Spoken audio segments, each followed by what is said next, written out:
ఇక జడ్జిలకే లంచం ఇవ్వాలనుకుంటారా? ఇది న్యాయ వ్యవస్థ స్వతంత్రతకే మచ్చ, న్యాయం అమ్ముడుపోయిందని అపవాదు. ఇలాంటి ఆరోపణలపై విచారణ జరగాలి. అడ్వకేట్ వెంకటరమణపై హైకోర్టు ఆగ్రహం. 7 కోట్లు లంచం తీసుకున్నాడని ఆయనపై బాధితుడి కంప్లైంట్. ఓ కేసులో అనుకూలంగా తీర్పు వచ్చేలా చేస్తానన్నాడని ఆరోపణ.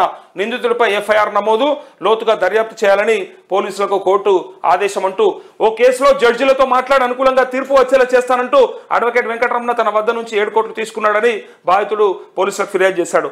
ఆ ఎఫ్ఐఆర్ను క్వాష్ చేయాలని సదరు అడ్వకేట్ హైకోర్టులో పిటిషన్ వేయడంతో విషయం వెలుగులోకి వచ్చింది. దీనిపై జస్టిస్ లక్ష్మణ్ సీరియస్ గా స్పందించారు. ఎఫ్ఐఆర్ కొట్టేయలేమని స్పష్టం చేసిన న్యాయమూర్తి కేసును లోతుగా సమగ్రంగా దర్యాప్తు చేయాలని, దాన్ని డీసీపీ పర్యవేక్షించాలని ఆదేశించారంటూ జడ్జిలకే లంచం ఇవ్వాలనుకుంటారా, న్యాయం అమ్ముడుపోయిందనే అపవాదు అంటూ అన్నారు కదా. నేను కూడా ఒక అడ్వకేట్గా చెప్తా ఉన్నా, నేను కూడా ప్రాక్టీస్ చేస్తూ ఉంటా, అప్పుడప్పుడు కోర్టుకు వెళ్తూ ఉంటా.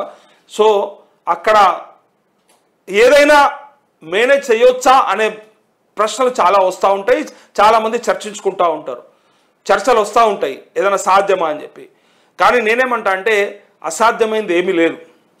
న్యాయ వ్యవస్థ అట్లనే ఏడిచింది, చట్టంలో అట్లనే ఉన్నది, మనకు బయట పోలీసుల బిహేవియర్ కూడా అట్లనే ఉన్నది. ఎక్కడైనా సరే అసాధ్యమైనది ఏమీ లేదు.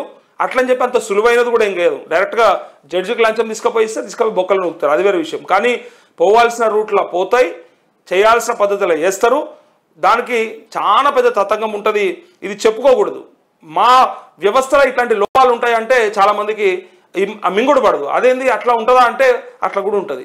అందుకే కదా ఈ దేశంలో దాని గురించి కూడా ఎంతోమంది చర్చించుకుంటూ ఉంటారు, ఎంతోమంది మాట్లాడుకుంటూ ఉంటారు.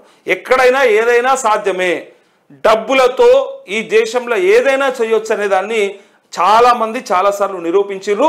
గతంలో లంచం తీసుకొని దొరికిన జడ్జిలు కూడా ఉండే, వాళ్ళను కూడా అరెస్ట్ చేసిన సందర్భాలు మన దేశంలో చూసినాము. అదేమి కొత్త కాదు, అది ఇప్పటి వరకు జరగందేమి కాదు. ఇక్కడ ఈ సందర్భంగా దాని మీద సీరియస్ అయితే అవ్వచ్చు. బయట బాహాటంగా జరిగినాడు ఎవడైనా 500 రూపాయలు లంచం అంటే కూడా ఎవడు తీసుకుంటారు రబే అంటాడు. కానీ సాటుకు 5 కోట్లు కూడా తీసుకోవడానికి సిద్ధమవుతారు. అది అట్లాంటి పరిస్థితులు ఉన్నాయి ఇవాళ సమాజంలో. ఎందుకంటే ఎవడైనా సరే ఏదానికైనా సరే పైసలు పెడితే మన అవుతుందా అని అడిగే ప్రశ్న చాలా సింపుల్ అయిపోయింది ఎవరికైనా. మీరు గమనించుకోరి, కాలేజీలలో సీటు కావచ్చు, గవర్నమెంట్లో పని కావచ్చు, సెక్రటేరియట్లో ఇంకో ఫైల్ మూవ్ అవ్వడం కావచ్చు, లేదంటే సాక్షాత్తు పోలీస్ స్టేషన్లలో ఎఫ్ఐఆర్లు మార్చడం కావచ్చు, లేదంటే కోర్టులలో తీర్పులని మనకు అనుకూలంగా చెప్పించుకోవడం కోసము చేసే ప్రయత్నాలు కావచ్చు. ఇవన్నీ కూడా బయట మాట్లాడుతూ ఉంటారు. ఇది జనబాహుల్యంలో ఉన్న ముచ్చటనే తప్ప అదేమి లేదు. మేము నిజంగా పతివ్రతలము, మా దగ్గర అసలు ఏది జరగదు అని చెప్పి అనడానికి ఏ వ్యవస్థకు కూడా ఆ ధైర్యం లేదు.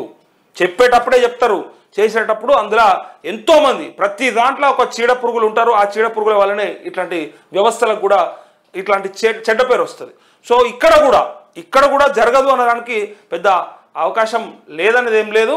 ఏదో రూపంగా, ఈ రూపం కాకపోతే ఇంకొక రూపంగా, డబ్బుల రూపం కాకపోతే ఇంకొక రూపంగా, ఓవరాల్గా రాజకీయ ఒత్తిళ్ళు అయి ఉండొచ్చు, ఇంకా స్థిరాస్తులు చరాస్తుల రూపంలో ఏదైనా బెనిఫిట్ చేయడం కావచ్చు, లేదంటే డబ్బుల రూపంలో కావచ్చు, కొన్ని రకాలుగా జరుగుతాయి అని చెప్పి అనే మాట మాత్రం అక్షర సత్యం, నగ్న సత్యం. అది కొంతమందికి అరే ఇట్లా కూడా ఉంటుంది అంటే అట్లా కూడా ఉంటుంది, అది కూడా సాధ్యమే, పెద్ద విషయమేం కాదు అది. ఇక జూనియర్ డాక్టర్ల సమ్మె విరమణ అంటూ ప్రభుత్వంతో చర్చలు సఫలం. డాక్టర్ల డిమాండ్కు సర్కార్ గ్రీన్ సిగ్నల్.